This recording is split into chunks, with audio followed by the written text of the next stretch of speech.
In exactly 2 hours on live television, Senator John Kennedy opened a battered leather briefcase and systematically destroyed Alexandria Ocasio-Cortez's political future in front of her own cheering crowd. Act I: The Crossroads and the Confrontation. Senator Kennedy, you are a relic from Jim Crow, Louisiana. You and Donald Trump are why this country is dying. Alexandria Ocasio-Cortez said it on live MSNBC in front of 700 cheering progressives in Midtown Manhattan to a 4-year-old country lawyer with an old leather briefcase at his feet. Big mistake. Senator Kennedy's response? He opened the briefcase. 5 folders, 5 rounds, 5 sets of receipts pulled from her own committee, her own staff, her own private recordings.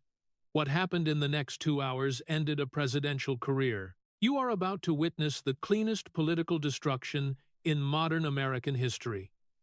The MSNBC studio in Midtown Manhattan was packed tight with 700 cheering progressives, AOC pins, Tax the Rich t-shirts, the kind of audience a network curates for a coronation. The marquee above the stage read, "America at the Crossroads, a bipartisan town hall." The 2 nameplates on the table said Ocasio-Cortez and Kennedy. Alexandria Ocasio-Cortez walked onto that stage at 5 minutes past 8, the way a fighter walks onto a championship card. Cream blazer, red lipstick, chrome earrings, catching the lights. 36 years old, the room belonged to her. Senator John Neely Kennedy walked on a moment later. Charcoal suit, wire-rimmed glasses low on his nose, an old leather briefcase in his right hand. The corners worn pale. 74 years old, he looked like a tax accountant who had wandered onto the wrong stage. A few in the audience laughed when he sat down. The host, Michael Donovan, took his seat between them. "Tonight," he said into the lens, "2 voices, 2 visions, 1 America. Let us begin." The format gave each guest 4 minutes for an opening statement. AOC spoke for 9. She called Donald Trump the Mussolini of Mar-a-Lago. She called the Republican Party a death cult dressed up in a flag. She called Senator Kennedy a relic from Jim Crow, Louisiana, whose Southern accent was a costume and whose folksy charm was the oldest trick in the racist playbook. She told the audience that conservative voters were scared, old men, afraid of women, afraid of brown people, afraid of any America that did not look like 1,955. She said anyone who voted Republican in 2026 was complicit in fascism, complicit in the deaths of children at the border, complicit in the genocide of Palestinians. Each line landed. The crowd cheered, and AOC fed on it. When she finally pointed at Kennedy, without looking at him, and shouted that men like him and Donald Trump were the reason this country was dying, the room erupted. Phone cameras went up, designer signs went up, the applause stretched for nearly a full minute. Senator Kennedy did not move. He sat in his chair, the way a man sits at a fishing dock at 5 inches the morning, watching the line, hands on his knees, glasses low, head tilted slightly, the way a hunting dog tilts its head when it hears something the rest of the room has missed. When the applause finally broke, Michael Donovan turned to him. "Senator, your response?" Kennedy adjusted his glasses with one finger. The drawl was thick. 40-some years of Louisiana courtrooms had not sanded it off. "Ma-am, you talk real pretty. Reminds me of a possum I had once. Real cute. Kept stealing eggs from the henhouse." The audience laughed. They laughed at him. AOC permitted herself a small smirk. Kennedy lifted the briefcase up off the floor and set it on the table in front of him. The leather made a small sound against the wood. "You know, Ma-am, I've been a country lawyer for 40-some years, and one thing I learned is when somebody calls you a relic, you better check what they're hiding in their own attic." 2 clicks of the latches, loud in the quiet that had followed the laughter. So, before we get to Trump, Kennedy said, let's talk about you. Michael Donovan's smile faltered just at one corner. But the cameras caught it anyway. Act 2. The first folder, what was about to come out of that briefcase, was going to end a presidential career. The first folder was blue, stiff cardstock, the seal embossed in dull gold across the front House Committee on Ethics report of investigation. The corner of the folder was bent slightly from where it had ridden in the briefcase, between Kennedy's office in the Hart Senate building and 3 appearances on Sunday morning television over the past week. He held it up the way a prosecutor holds up a murder weapon, which is to say, gently and at an angle that let the camera get the seal. This here is the official findings of the House Committee on Ethics, he said. Bipartisan, 5 Democrats, 5 Republicans, released the 25th of July, 2025, after a 3.5-year investigation, 12,000 pages of documents. Concerns a member of Congress who attended a charity ball where the tickets cost $30,000 apiece. She wore a dress, big white dress, said on the back in red letters, "Tax the rich." He paused long enough for the audience to remember the photograph. They had all seen it. It had been on every magazine cover for a month. Vogue, Vanity Fair, Time. Now, ma'am, Kennedy said, do you happen to know who that congresswoman might be? The first laugh of the night that did not go, AOC's way, rolled through a few rows of the audience. She kept her face still. The smirk was gone. In its place was the particular stillness of a person who has realized the room has shifted underneath her. That investigation, she said, and her voice was the careful, measured voice she used with hostile reporters, found no knowing or willful violation. The matter is closed. Kennedy nodded, as if she had just told him something interesting and helpful. He turned a page in the folder. Yes, ma'am, I read all 26 pages. Every single one. Twice on the plane up here. And I want to read you what the committee actually concluded. Quote, Representative Ocasio-Cortez's conduct was inconsistent with House rules, laws, and other standards of conduct. End quote. He turned another page. Inconsistent with House rules, inconsistent with laws, inconsistent with standards of conduct. Bipartisan finding, 5 and 5, unanimous. He let the words rest in the air. AOC opened her mouth. Kennedy did not look up. He did not raise his voice. He simply lifted one finger off the folder, the index finger, the gesture as small and as final as a judge's gavel coming down. She closed her mouth. Now hold on, ma'am, I want to read the receipts. He pulled out the first sheet. The Treasury Department forensic accounting markings ran along the top corner in pale gray ink. He held it where the camera could see. The audience leaned forward almost as one body. Receipt number 1, $250. That is a free ticket to the Met Gala for your fiancée, Riley Roberts. The committee found that to be an impermissible gift, $250. Ma'am. That. Is what working folks in your district pay for a week of groceries. That. As a tank of gas and a phone bill, you let somebody else pay it for your boyfriend so he could stand around drinking champagne with billionaires. He set the sheet down. He did not stack it, he laid it flat next to the folder so the seal stayed visible. He pulled the next one.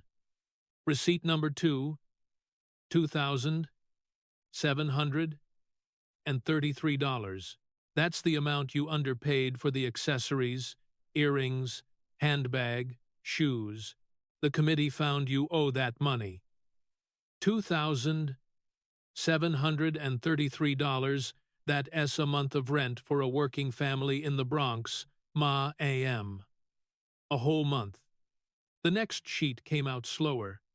Kennedy held it longer. He let his eyes rest on it before he spoke. The studio was so quiet that the sound of the air conditioning had become audible. A low hum somewhere above the lighting rigs. Receipt number 3, the dress itself. He looked up. Designed by a small company called Brother Vellies, black-owned, woman-led.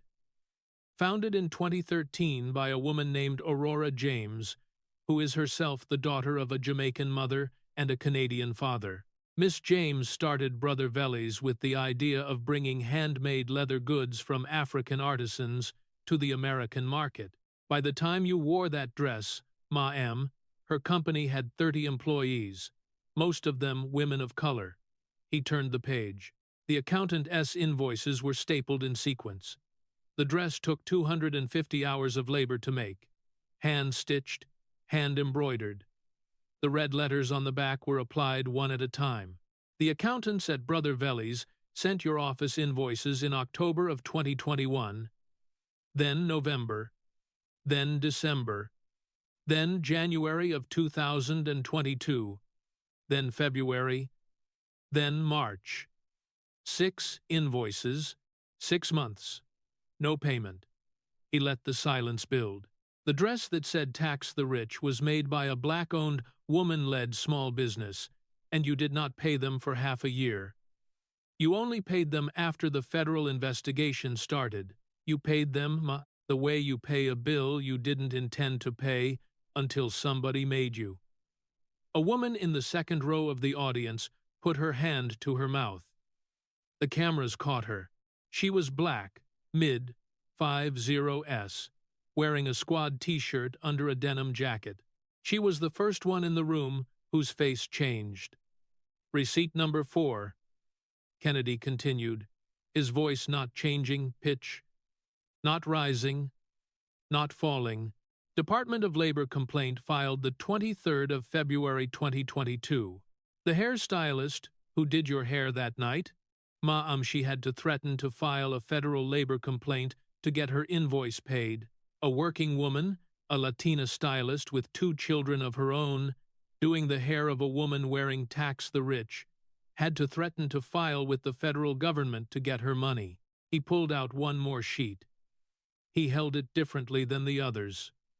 Both hands, almost reverent. And receipt number 5.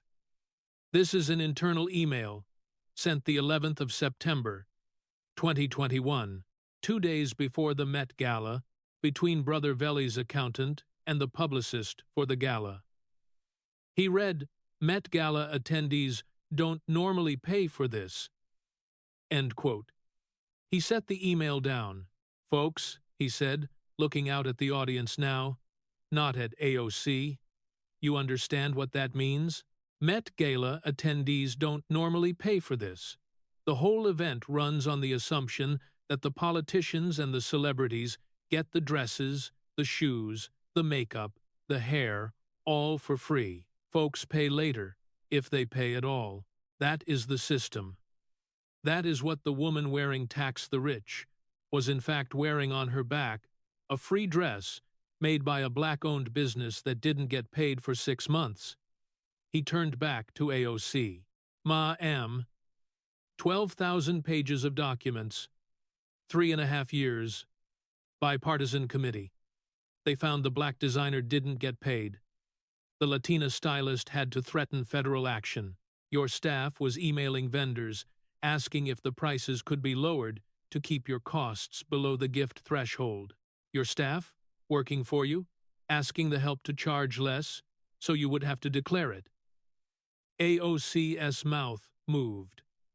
The sound that came out was not quite a word. This is a sex. She tried again. Her chest rose. Her hand went to her throat, then dropped. This is a sex. Sex. The word would not form. The word that had carried her career for 7 years. The word she had used on cable news and committee hearings and rally stages from Detroit to El Paso. The word that had ended 100 conversations before they began, it would not come out of her mouth. Kennedy waited the way a fisherman waits when he feels a line tighten. I'm sorry, ma'am, he said gently. What was that? She found the rest of it, but the sound was thinner now, an octave higher than her usual register. This is a sexist attack on the only Latina woman in Ma-am, Kennedy said, and now his voice carried a weight it had not carried before. Math ain't he sexist. The black designer didn't get paid for 6 months. That is not sexist.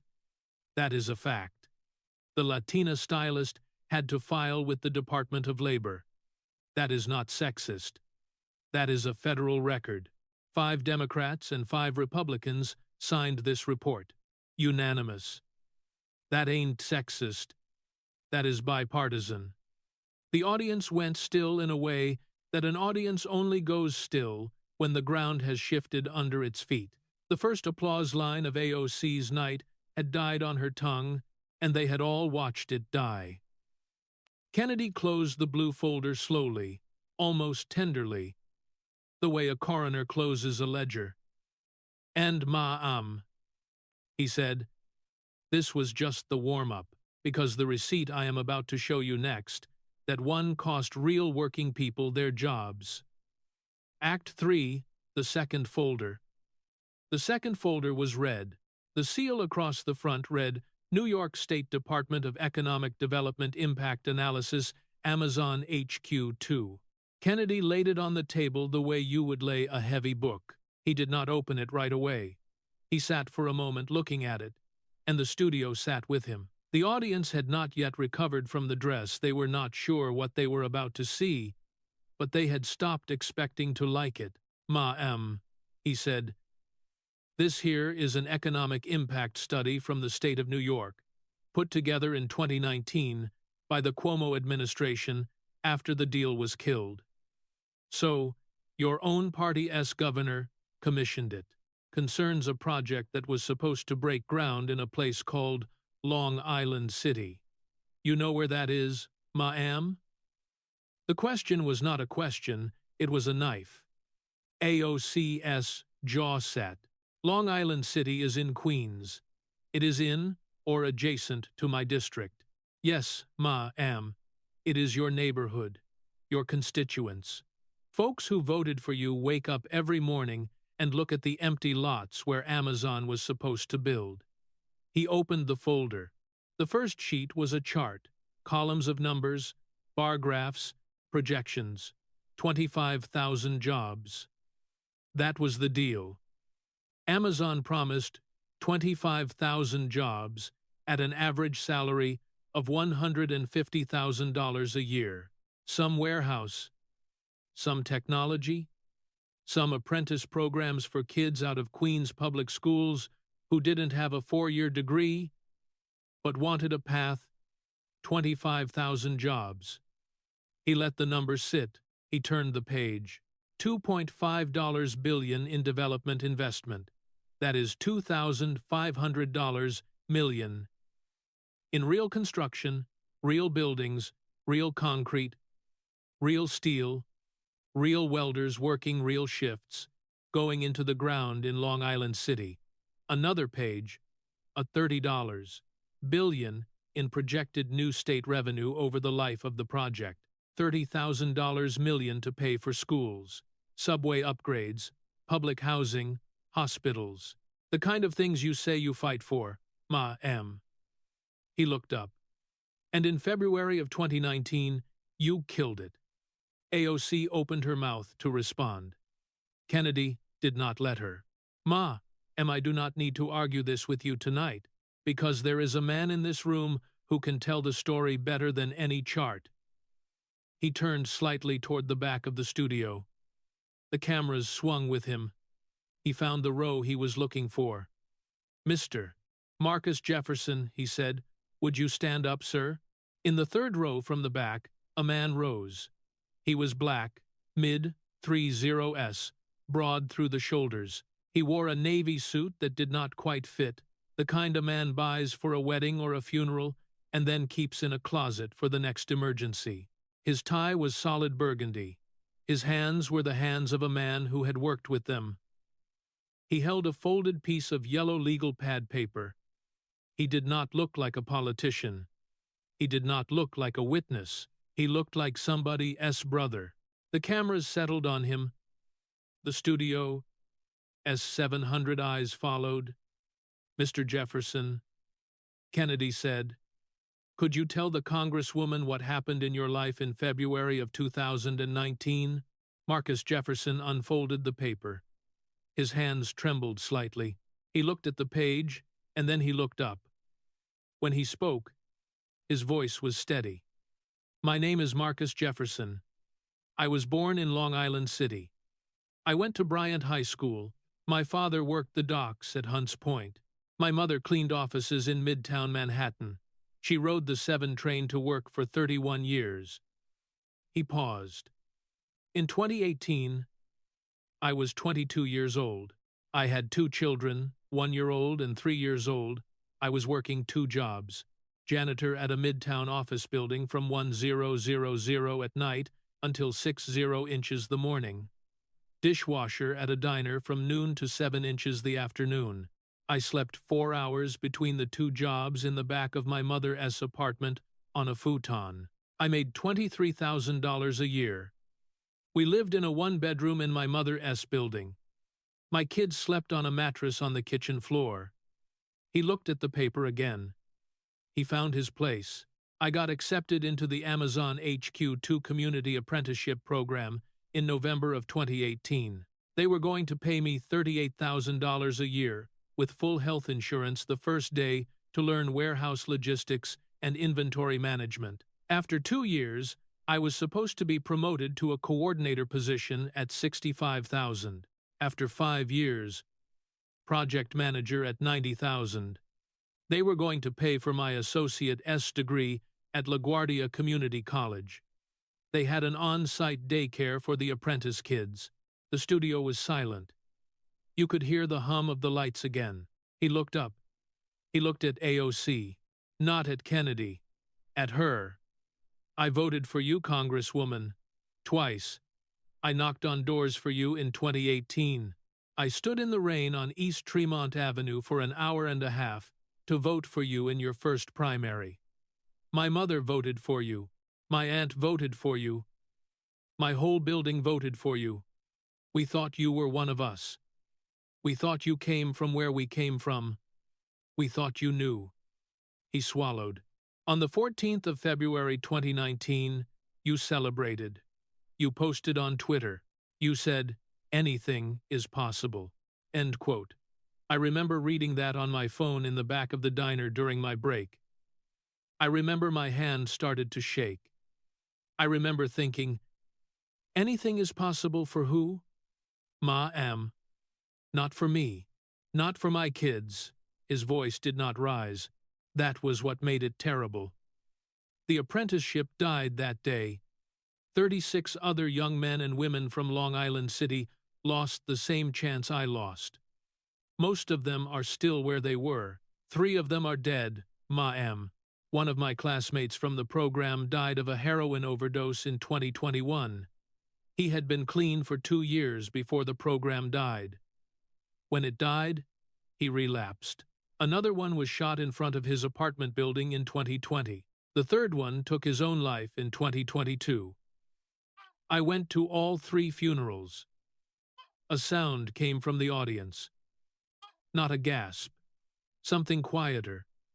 Something more like recognition. It took me 5 years to climb back to where I would have been on day 1 of that Amazon job. 5 years. My kids are 8 and 10 now. I missed 5 years of being able to put real food on the table. 5 years of birthday parties we couldn't afford. 5 years of school supplies we had to choose between. 5 years of telling my son no when he asked for a baseball glove, all because of one tweet. He folded the paper. The billionaires you said you stopped? Ma'am? They went and built somewhere else. Virginia. Nashville. They are doing fine. Jeff Bezos is fine. Andy Jassy is fine. The only people who lost was us. The folks who looked like you, and lived like you, and voted for you. He sat down. The silence after he sat down was the loudest silence in the room all night. Several seconds went by. The host, Michael Donovan, did not speak. The cameras did not move. AOC's chest rose and fell. Her hands gripped the edge of the table. Kennedy let it sit. When he spoke, he did not raise his voice. 25,000 jobs at $150,000 a year, over 10 years, he said. That comes out to $375 billion in wages. $375,000 million. You denied your own constituents $375 billion in lifetime earnings. He paused. And then, ma'am, you went out and you bought yourself a Tesla? AOC's lips moved. The word that wanted to come out was racist, or maybe sexist. The sound that escaped was a half-syllable, a fragment, a thing that had broken on its way to the surface. Ra. Her hand went up to her mouth. She tried again. This is a ra, nothing more. The word would not come. The audience watched it happen. They watched her try, and watched her fail, and watched her realize, in real time, that the weapon she had carried for 7 years had stopped working in her hand. Kennedy nodded slowly, the way a country preacher nods at a confession. "Ma'am," he said, "the math don't care what color you are. Numbers ain't racist. Numbers is just numbers. Mr. Jefferson over there ain't racist. The kids in his apprenticeship program ain't racist. 3 of them are in the ground, ma'am. Those are your people. And you took $375 billion out of their pockets so you could send a tweet that said, 'Anything is possible.'" He closed the red folder. "Now," he said, "let's talk about that Tesla." Act 4. The photograph. He did not pull out a folder this time. He reached into the briefcase and lifted out a single 8x10 photograph. Glossy. The corners slightly worn from how often it had been handled. He laid it face down on the table. For a long beat, the studio lights caught the white border. Somewhere in the 3rd row, a phone camera clicked. When Kennedy turned the photograph over, AOC's face changed before the cameras could find her a small, involuntary tightening at the corner of her mouth, the kind of micro-expression poker players spent careers learning to suppress. "Ma'am," he said quietly, "you recognize this car." The photograph showed a white Tesla Model 3 at a strange angle, half on a curb, half across 2 parking spaces. New York license plate, a congressional placard on the dashboard, the gold seal blurry in the photo but unmistakable to anyone who had ever set foot inside the Capitol. AOC's mouth opened, then closed. She found her words. "I am not commenting on personal." But Kennedy was already shaking his head. Gently. Not at her exactly, but at the whole thing, the way a man shakes his head at a story he has heard from too many witnesses across too many courtrooms. "Ma'am, I ain't asking about personal. I am asking about the principle. In 2018, you stood on a stage with Senator Bernie Sanders, and you said this, quote, 'For far too long we gave money to Tesla, we gave money to a ton of people, and we got no return on our investment.' End quote. You attacked Tesla. You attacked the public subsidies that built it. You called the company a billionaire boondoggle." He set the photograph down. He picked it back up. "Then in 2020, you bought one. A Tesla Model 3 long range. Retail price $59,000. The audience made a sound. Not a laugh. Something closer to a sigh of recognition. The kind of sound a congregation makes when the preacher names the sin out loud and everyone in the pews knows it. Then, ma'am. In May of 2021, your Tesla was photographed parked illegally outside a Whole Foods grocery store in the Navy Yard neighborhood of Washington, D.C. He let the location settle. Whole Foods. Ma'am. Whole Foods. The Whole Foods that is owned by Amazon. The Amazon that is owned by Jeff Bezos. The same Jeff Bezos you said was destroying America. The same Amazon you killed the deal with in Long Island City. He lowered the photograph and looked at her over the top of his glasses. I am just an old country lawyer from Madisonville, Louisiana. But where I come from, when you tell folks that billionaires are evil, and then you go and drive their car to their grocery store and park illegally because you are too important for the rules, we have a word for that. 2 syllables, starts with H. The first laugh came from a black man in the 4th row.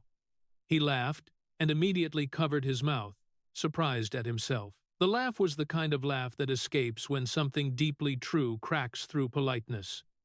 2 seats over, an Asian woman laughed too, then a row of college kids in the back. The wave moved through the audience in patches, not the mocking laughter of the opening when the audience had laughed at Kennedy.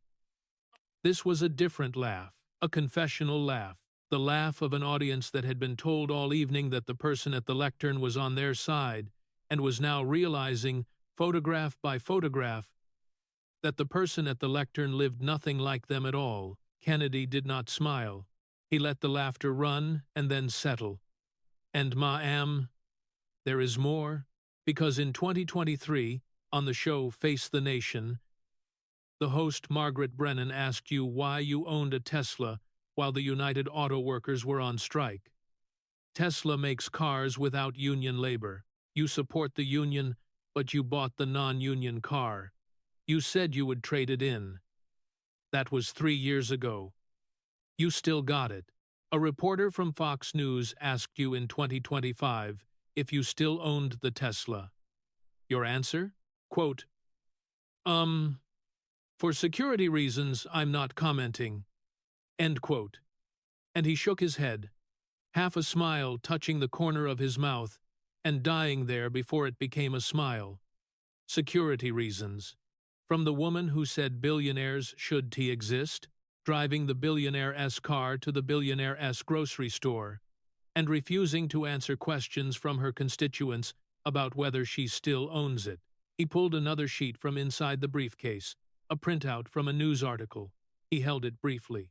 Ma'am, in March of 2025, Tesla owners across America were facing acts of vandalism. 80 incidents. Cars torched in suburban driveways, dealerships attacked with Molotov cocktails. The Department of Justice classified some of these as domestic terrorism. 3 people were charged. They face 5 to 20 years in federal prison. He set the article down. You were asked on camera whether the Democratic rhetoric calling Elon Musk a Nazi might have any connection to those attacks. Your answer? Quote, for security reasons, I'm not commenting. End quote. Same answer you give about your Tesla. Same answer you give about the calls for political violence. Mighty convenient, ma'am.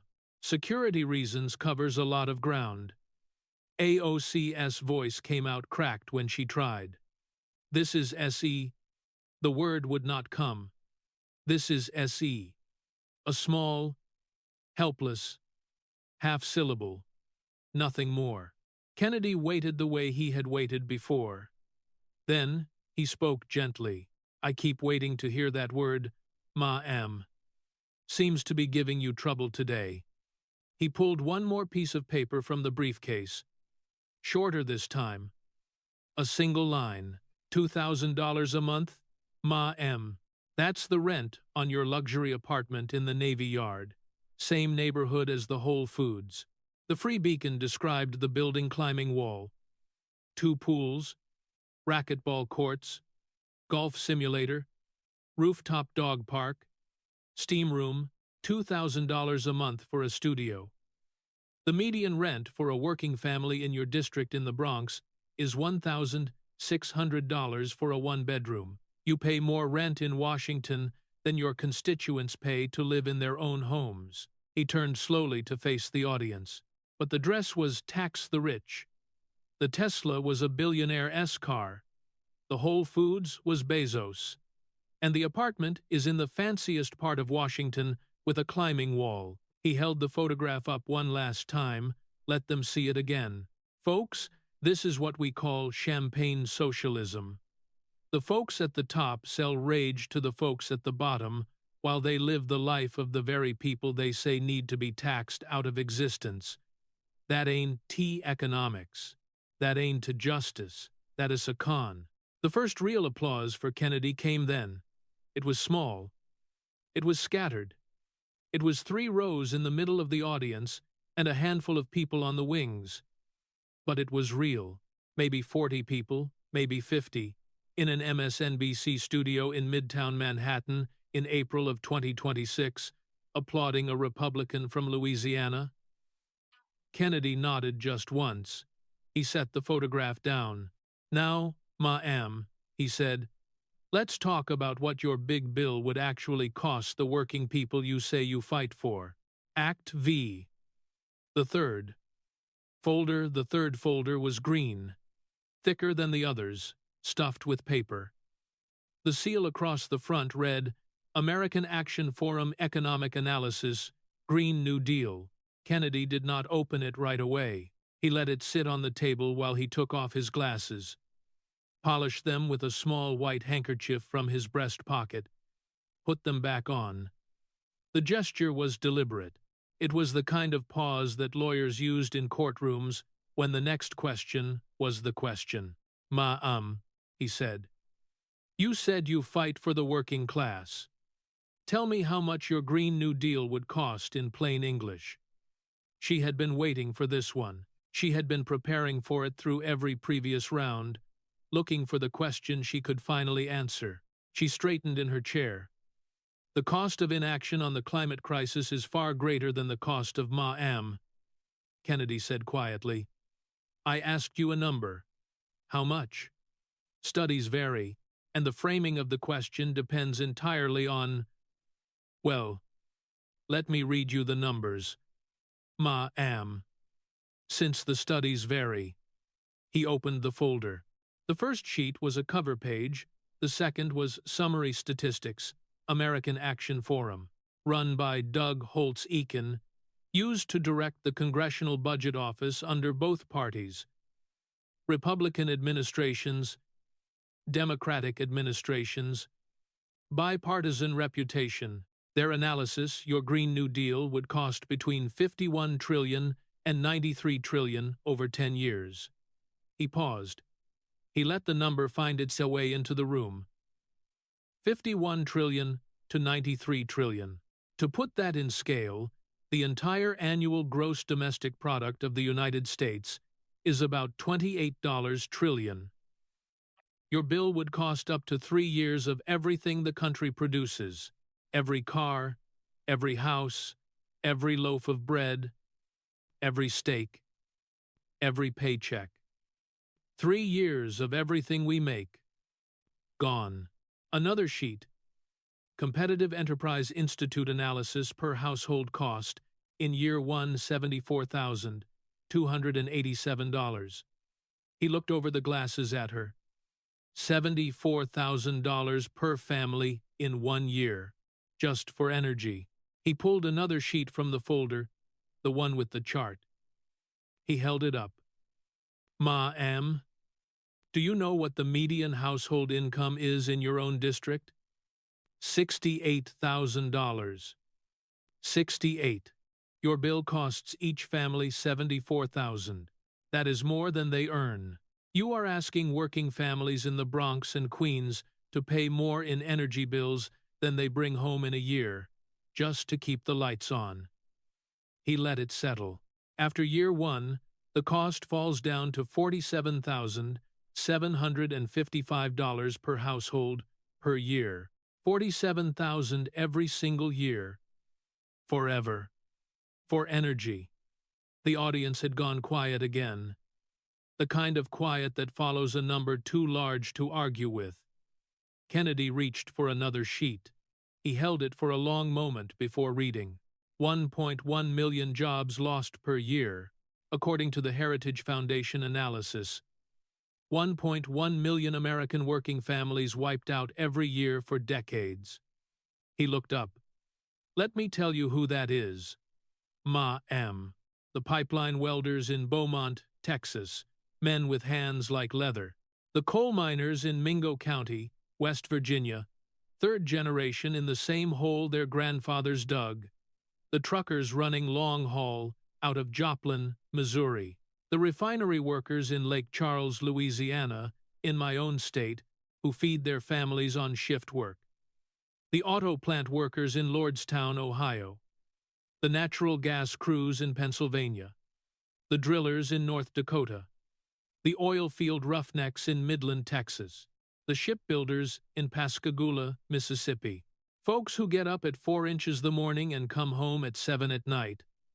Folks whose backs are bent from the work. Folks who built this country with their hands. He paused. Your bill kills every one of those jobs, every one of those families, every one of those communities. Not on accident, on purpose, as policy, as goal, as mission. He reached for the calculator, the same beat-up pocket calculator he had been using in Senate hearings since before AOC was in middle school. The buttons clicked in the silence of the studio. Click, click, click. 68,000, he said, working the math out loud. Median income in your district, minus 74,000. First-year energy cost from your bill, equals, the display read. He held it up. Negative 6,000. Negative 6,000 means a working family in your district goes $6,000 in the hole. The first year, just trying to keep the lights on, just trying to heat the apartment in February, just trying to drive their kid to the emergency room when she gets sick. He set the calculator down. And that ain't even the worst part. He pulled out one final document. It was a printout from the Washington Post, yellowed from age, the corner stapled. He had carried this paper for years. The audience could see it in how worn it was. This is an interview with your former Chief of Staff, Saikat Chakrabarti. Date of publication, the 10th of May 2019. He sat down with the Washington Post. He gave them a quote that has lived in my desk drawer for 7 years. He read it slowly. Quote, "The interesting thing about the Green New Deal is it wasn't originally a climate thing at all. We really think of it as a how do you change the entire economy thing," end quote. He looked up. How do you change the entire economy thing? He folded the paper.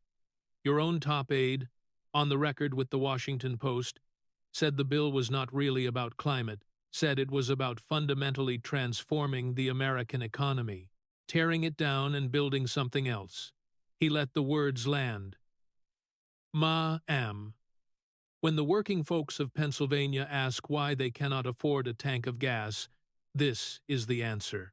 When the truckers in Ohio ask why their fuel is 40% higher than 5 years ago, this is the answer. When the steel workers in Pittsburgh ask why their plant is shutting down, this is the answer. When Mr. Jefferson in Long Island City asks why the apprentice programs disappeared, this is the answer. He pointed lightly toward Marcus Jefferson, who sat in the third row from the back, his hands folded on his lap. It was never about climate. It was about transforming an economy that you do not think working folks are smart enough to run for themselves. About building a country where the bureaucrats decide and the working folks obey. The host of the show, Michael Donovan, had been silent for the entirety of the round. Now, he cleared his throat. "Congresswoman," he said carefully, "the studies on these costs are widely cited. Do you have a counter-estimate?" The studio fell silent in a new way, the kind of silence that comes when a referee has stopped calling for the Democrat. AOC opened her mouth. She had no number. She tried. "This is R." The word would not form. She closed her mouth. She tried again, smaller this time, almost whispered, "This is R." Half a syllable, nothing more. The host did not save her. He was not allowed to. Not anymore. Kennedy did not interrupt. 5 seconds passed. Then 10. then 15. The cameras held on her face. The studio held its breath. The most famous voice in progressive politics in America had no answer. The audience saw it. So did the cameras. So did everyone watching at home in living rooms in Iowa and Ohio and North Carolina and Pennsylvania and Florida. Senator Kennedy nodded gently. He closed the green folder. That is what we call a tell back in Louisiana. When somebody can't even argue back, we know they ain't got a hand to play. He set the folder on the table next to the other two. Now, he said, let us talk about something heavier than money. Act VI, the fourth folder. The fourth folder was black, heavier than the others. The seal across the front said simply, United States Senate Judiciary Committee Oversight. Kennedy set it on the table with a soft thud and did not open it. He let his hand rest on it for a long moment. When he spoke, his voice was lower than it had been all night. It was not the country lawyer's drawl anymore. It was something underneath that, something older, the voice a man uses at a graveside. "Ma'am," he said, "I want to start this round with a word." He paused. Auschwitz. The studio went absolutely still. The hum of the air conditioning was audible again. Several members of the audience drew breath at the same time. The way people draw breath in a room where someone has invoked the dead. Dachau, Treblinka, Bergen-Belsen, Sobibor, Majdanek, Chelmno. He named them slowly, one at a time, like a roll call.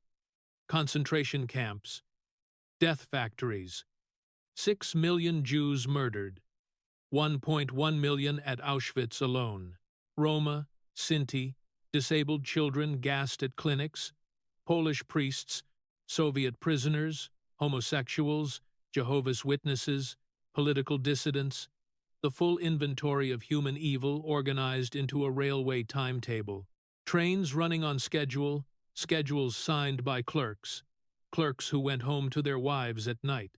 He looked at AOC. He let his eyes rest on her. Ma'am, in June of 2019, you went on Instagram Live and you said, and I quote, "The United States is running concentration camps on our southern border." End quote.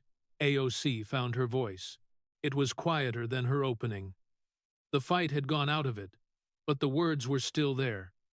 I stand by that statement, and I stand by Kennedy, held up one finger. Hold on, Ma'am. Before you stand by it, I want to read you what the United States Holocaust Memorial Museum said about your statement. Not me. Not the Republican Party. The official Holocaust Museum of the United States of America. Established by an act of Congress in 1980, built on the National Mall, visited every year by survivors. The museum that exists for one reason and one reason only, to remember the actual 6 million. He opened the black folder. The first page was a press release.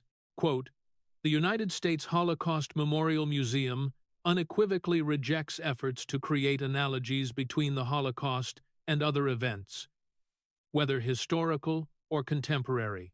The museum further rejects efforts by individuals or institutions to compare the Holocaust to other tragedies." End quote. He folded the page. He set it down. That is the Holocaust survivors, and the museum that exists to honor their memory, telling you that you were wrong. They did not say it gently, Ma'am. They said your statement was rejected, unequivocally rejected. That is a strong word. They do not use it often. He pulled out another sheet. And Ma'am, the day after you made that comment, the Auschwitz Memorial Museum in Poland responded directly to you. The actual museum at the actual death camp. They tweeted it from their official account. They quoted your remarks, and they said this. Quote, "Concentration camps were sites of systematic state murder. They were not metaphors. They were not exaggerations. Comparing them to other situations, even with the best of intentions, dishonors the memory of those who suffered and died there." End quote. He looked up. Auschwitz. Ma'am. The actual museum at the actual death camp, where 1.1 million people were murdered, told you that you were wrong. He pulled out another sheet. This one had the seal of the United States Senate. And in the same month you called migrant facilities concentration camps, the United States Congress voted on a bill, Senate Bill 811, $4.5 billion emergency humanitarian funding for migrant children at the border, money for food, money for medical care, money for soap and beds and clothes, money for the children. Ma'am. The children, you said, were in concentration camps. He looked at her. You voted no. AOC's mouth opened. The defense was thinner now, almost rote, throwing more money at the agencies committing human rights abuses. Ma'am, Kennedy said, and his voice was quiet. The bill was for food for children. You voted no on food for children. He read her actual floor statement from the 27th of June, 2019, word for word, from the congressional record. He read it slowly. He let the words come out into the studio, one at a time, and find their own weight. And ma'am, here is the part that makes my heart hurt. Because while you were calling American facilities concentration camps and voting against feeding children, do you know who that money was going to feed? 6-year-olds, 8-year-olds, brown children, Latino children, kids whose parents made the journey through Mexico to get here, the kids in your own ethnic community. You voted no on food for them. The studio was silent in a way that had a different texture than before. Earlier silences had been the silence of an audience watching a politician get cornered. This silence was something else. This was the silence of an audience that had stopped rooting for either side and had started thinking about its own children. But ma'am, the worst part of this round is not what happened in 2019. The worst part is what you said 3 weeks ago. The 1st of April 2026. In a private room in Manhattan, he pulled out a printed transcript. The seal at the top was a generic one, not government. Just a label. New York City, Democratic Socialists of America, Internal Forum Recording. Ma'am, on April 1st of this year, you attended a private DSA forum in New York City. You thought it was off the record. You thought no one was recording.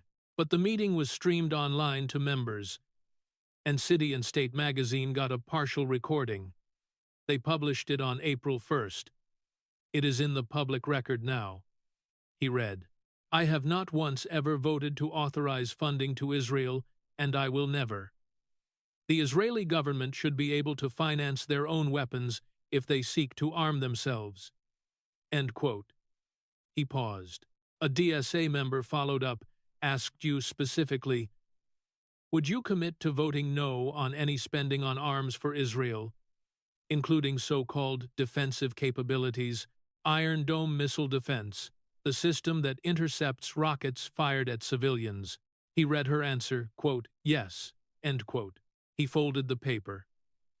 Ma'am, Iron Dome does not shoot anybody. It does not kill anybody. It does not invade anybody.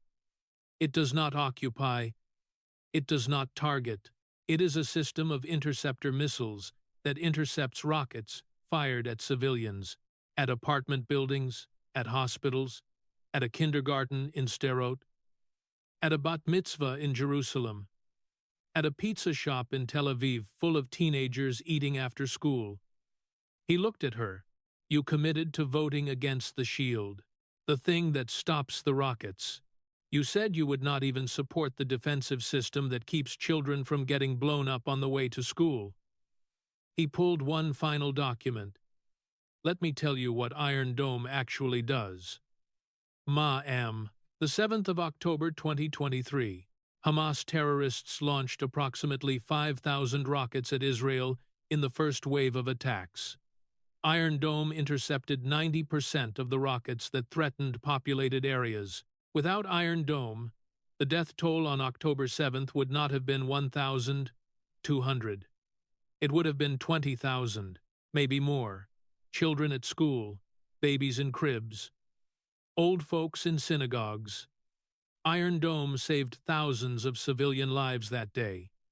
He set the paper down, and you committed 3 weeks ago, in a private meeting where you thought no one was listening, to oppose the funding that keeps that shield in the air. You committed to letting the rockets through. The audience sat in a silence that had become almost holy. Kennedy turned slowly toward the back of the studio. Mrs. Rosario Mendez, would you stand up, ma'am? In the 7th row, a woman rose, late 50s, dark hair pulled back into a tight knot. She wore a navy dress and a cardigan, the kind a Catholic woman wears to a weekday mass. A small gold cross hung at her throat. Her hands were folded in front of her. She did not hold notes. Rosario Mendez spoke without paper. Her voice was steady. The Spanish accent was soft, underneath the English, the way a mother's old language stays in her voice when she has been speaking the new one for 40 years. My name is Rosario Mendez. I was born in Havana, Cuba, in 1968. My father was a teacher. My mother was a nurse. Both of them dissidents. Both of them watched friends disappear in the night. My father was arrested by Castro's secret police 3 times. The 3rd time, in 1979, he was held for 14 months in a real prison, not a metaphor, a real prison, a cement block with no light. They beat him with a rubber truncheon every Tuesday and every Friday. He came home weighing 112 pounds. He had been 178. She took a breath. We escaped Castro's regime in 1982 on a fishing boat. I was 13 years old. We sailed from a coastal village outside Mariel in a boat built for 8 people. There were 31 of us. 3 did not make it.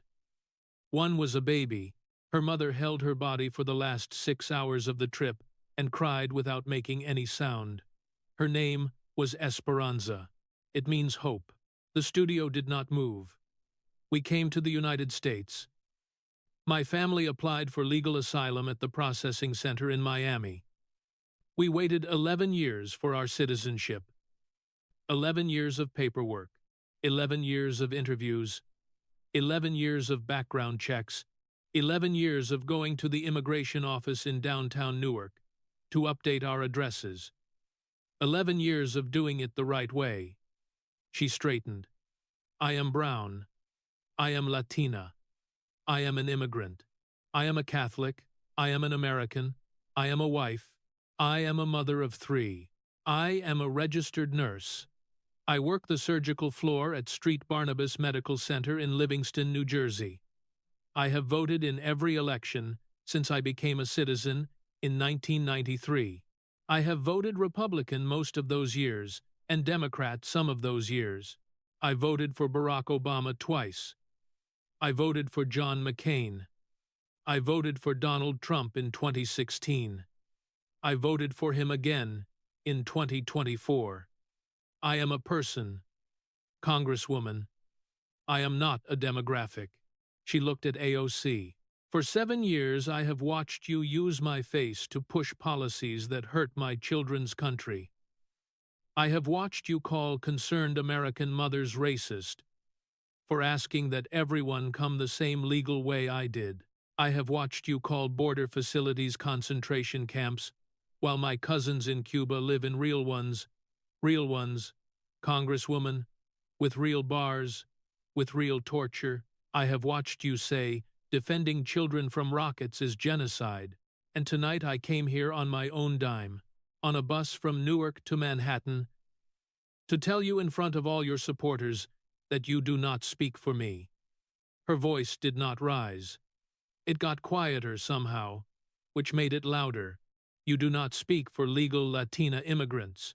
You do not speak for people of faith. You do not speak for working women.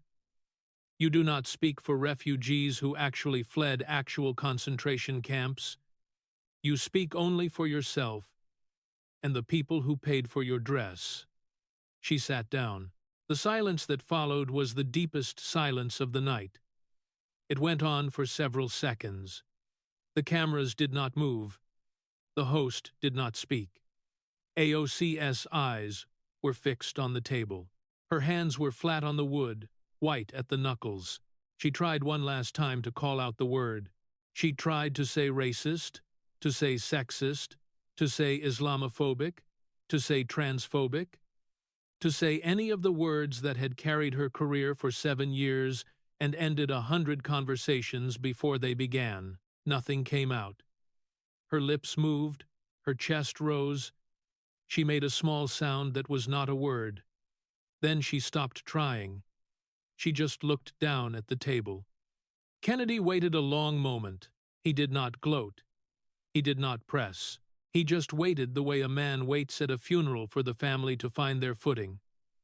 Then he closed the black folder.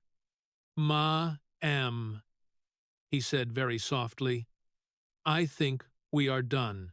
Act 7. The final word. Senator Kennedy stood up. It was the first time he had stood all night. 2.5 hours into the broadcast, he stood the way an older man stands. Slowly, with one hand on the table for balance. He buttoned his charcoal jacket with the other hand. He picked up the briefcase. He did not look at AOC right away. He looked at Marcus Jefferson in the 3rd row from the back, then at Rosario Mendez in the 7th row. Then he turned finally to face the woman in the cream blazer. He walked around the table. 3 slow steps.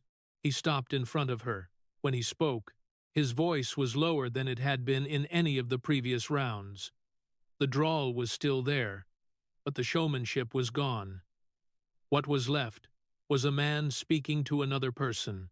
"Ma'am, I am going to tell you something. I came here tonight because your network invited me.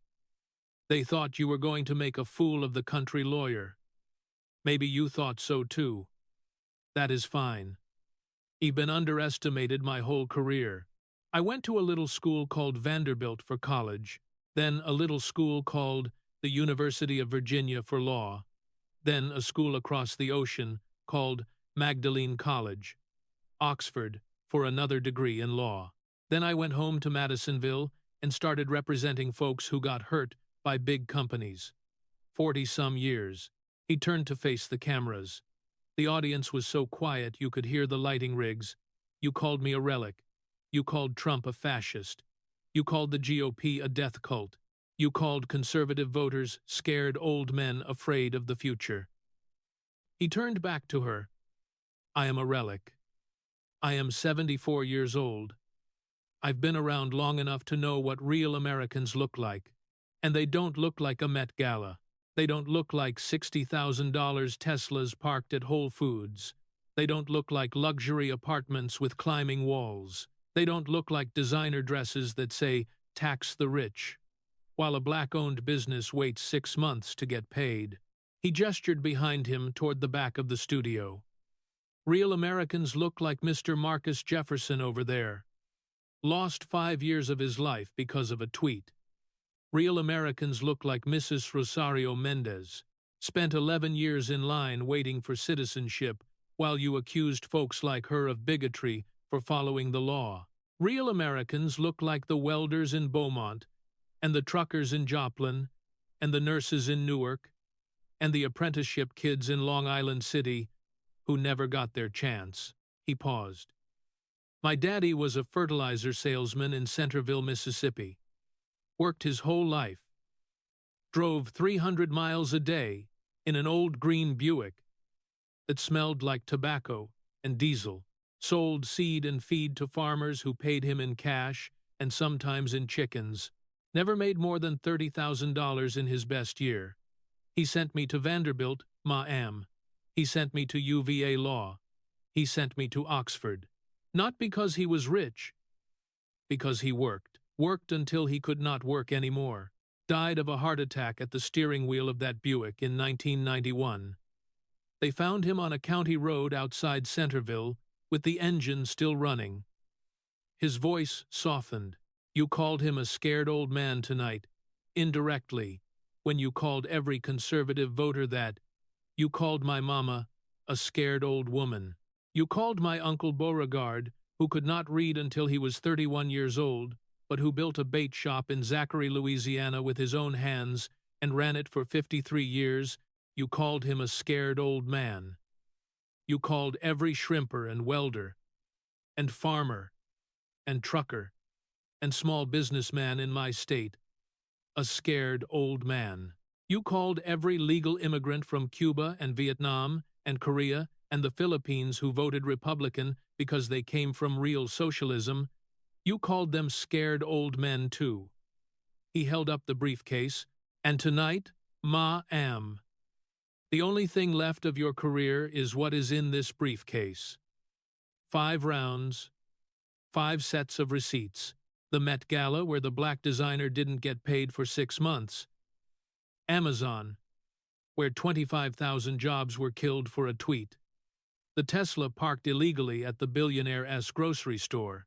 The Green New Deal, which costs working families more than they earn. And the Iron Dome, where you said you would oppose the defensive system that stops rockets from hitting children on the way to school. He paused. You wanted to debate Donald Trump tonight? Donald Trump ain't here. I am here. And in 2 hours and 20 minutes, I just made the case against him in your own words, your own votes, your own receipts, your own dress, your own car, your own bill, your own private DSA recording. I did not bring a thing to this stage that did not come out of your own life. He looked at her one last time. His eyes were not unkind. Ma, I do not take any pleasure in this. Watching a young woman destroy her own life through vanity and ideology is not pleasant. You are smart. You went to Boston University. You worked your way up. You worked as a waitress in Manhattan. You knew what it was like to count tips at the end of a shift. You had every chance to be a real voice for working people. Every chance.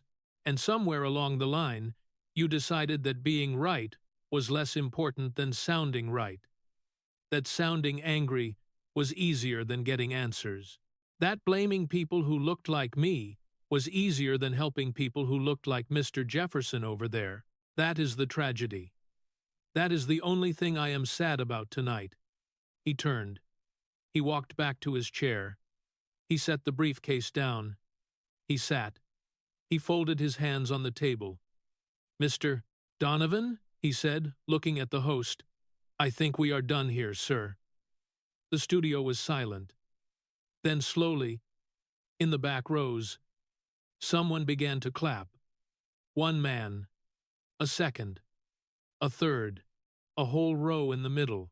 Then the applause moved like weather across a plain. Then the whole studio, the MSNBC, New York audience, the audience that had cheered when AOC called Trump Mussolini, the audience that had laughed at Kennedy's possum line, the same audience. They stood.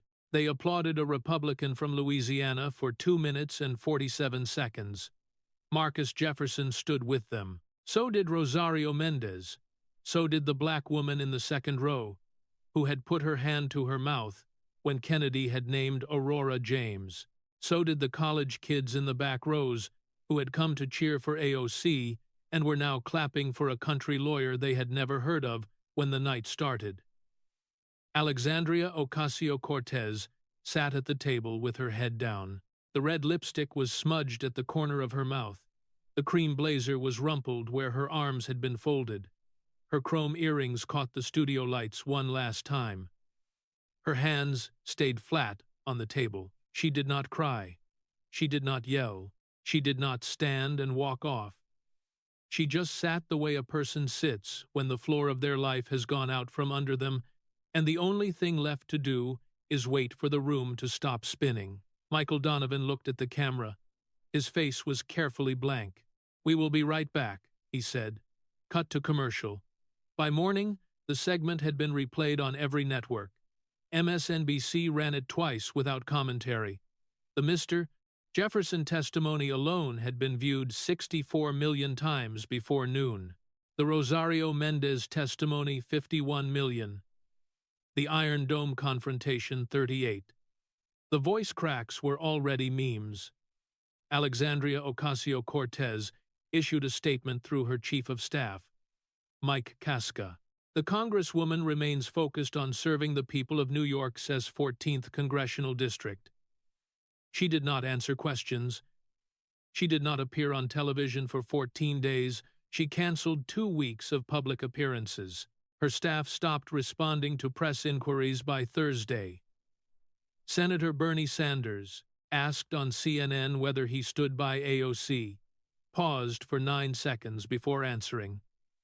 Tonight raised questions. He said, "Our movement needs to answer."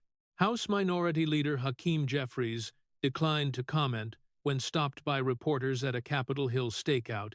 He walked past the cameras with his head down.